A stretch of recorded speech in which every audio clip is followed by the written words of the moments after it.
Pimax just unveiled new details about the new Pimax Crystal Super with super high resolution indeed. Black Friday deals are actually arriving already as some very interesting indeed. The Game Awards nominee for VR and full fat windows arriving on Quest. For real. Hey, Tyre here, so welcome to the VR channel. It's Friday and many things happened in VR this week, and of course we're here to talk about it. So well, let's get into it. Alright, here we are. I have to say that I'm very impressed by what Pimax actually showed during their Pimax Play event, as they were actually able to address some of the concerns that people have moving towards the brand. Sprinkling it with more details on a revised version of the Pimax Crystal Super, the super high resolution headset that is meant to arrive very soon. In fact, pre-orders are already starting now. Going through the event, they actually unveiled a new subscription for Pimax. That is kind of an odd thing, because they really focus mostly on the customer service to have that subscription, to have better customer service and everything, when in a regular company, well, they should arrive like for free.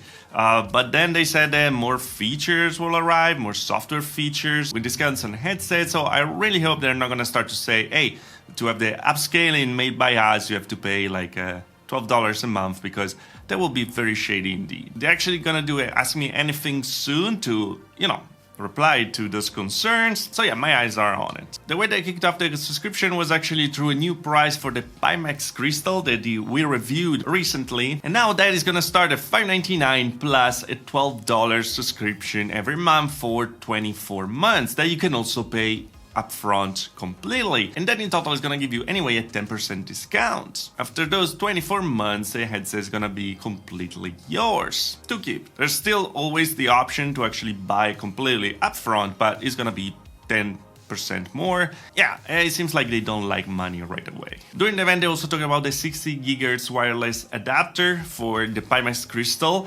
something that we have yet to see from many years. I remember the first Kickstarter actually was featuring a wireless adapter and then never arrived. We're still talking about it, but it seems like at CES we're gonna be able to try it finally directly. What's a particular thing here? Well, they were able to push a very high resolution, so you're gonna have the full 2880 by 2880 pixels per eye resolution via wireless, thanks to the 60 GHz technology without compression and with very minimal lag. This will work at 90 Hz and they're trying to push it to 120 Hz in the future. And by the way, on the regular Crystal will also have support for eye tracking. To be honest, I think that the cable is fine, but if you're looking for a completely wireless headset with a lossless technology, well, the 60 GHz connection is the best bet that you have. It seems like they're doing things in the right way.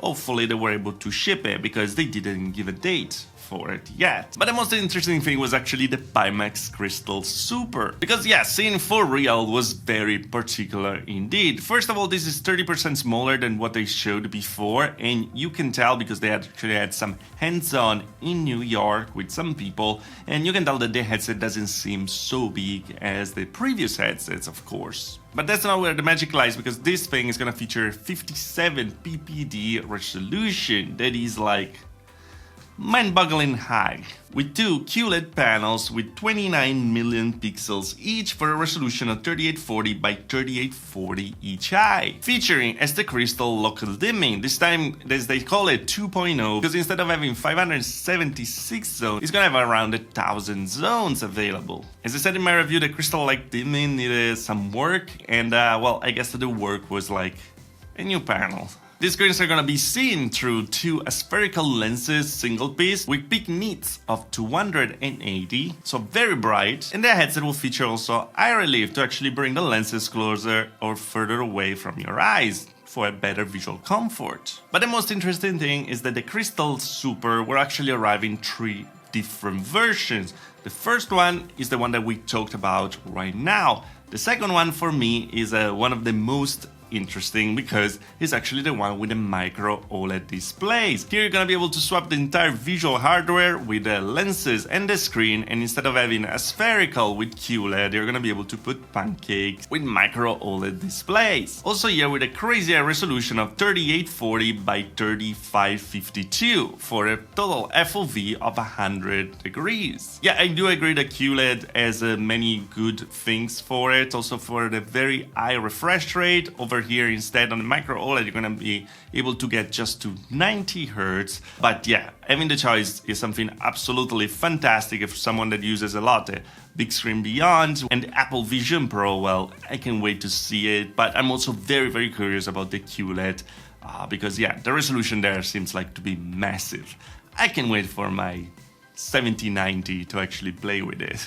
Jokes apart though, it's gonna use eye tracking to actually have better rendering, so to free up the GPU a bit, and then they're also working to an in-house upscaler to actually, like, you know, get to the very high resolution in the headset without using too much power. The price is gonna be $16.95 US with included Prime, or $999 plus the $32.99 a month for 24 months. And to be honest, for the specs available here, it seems kind of reasonable. Expensive, but also pretty unique. I'm gonna leave the link in the description below, by the way, if you wanna check it out, as the pre-order are starting right now. But yeah, let's keep going, because to get in VR, you don't have to spend like a paycheck, because with Black Friday we have many different offers to actually get in VR. The best one yet, I think, is the one for the PSVR 2 that now comes in bundle, starting at $350 for the version with also Calls on the Mountains inside. And this is a pretty high resolution OLED virtual reality headset that, with a $50 adapter for the PC, becomes like a perfect PC VR headset indeed.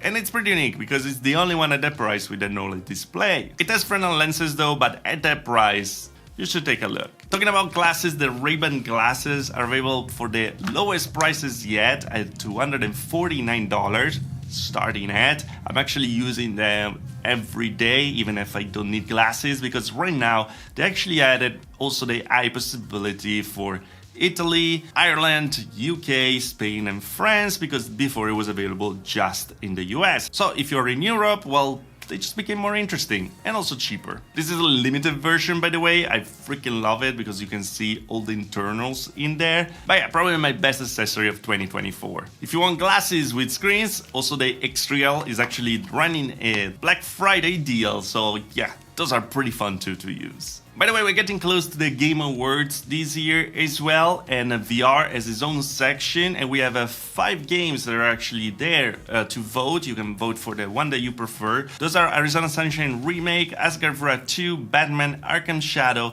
Metal Hellsinger VR, and Metro Awakening. Let me know which one would you vote for. I think that there are 5 great games. For me, it's gonna be Batman, but also Metro was pretty cool. Arizona Sunshine is always amazing, is in my heart, but it's a remake, so I will never vote for a remake.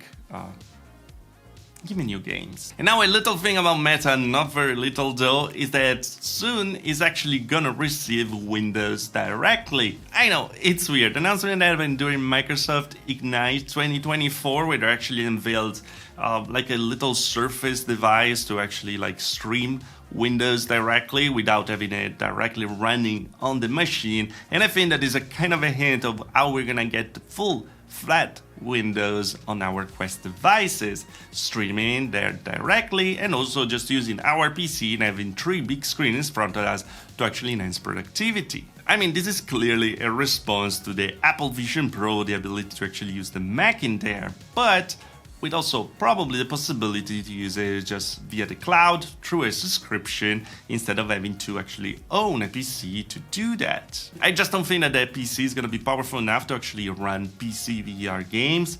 We are gonna see, but yeah, it's very interesting nevertheless. Also, V72, the PTC, is starting to roll out, but we don't have many details yet, so I'm gonna keep it for next week. And yeah, are you interested about the Pimax Crystal Super, or are you getting an extra discounted PSVR 2? Let me know in the comments below. As always, guys, if you like the video, like. If you didn't like, please dislike. Subscribe to the channel for more VR tech. If you love the channel, join button down there, little further. Also the Patreon, thanks to the Patreon, so join the channel, of course, and see you again next video. Thanks for watching. Ciao.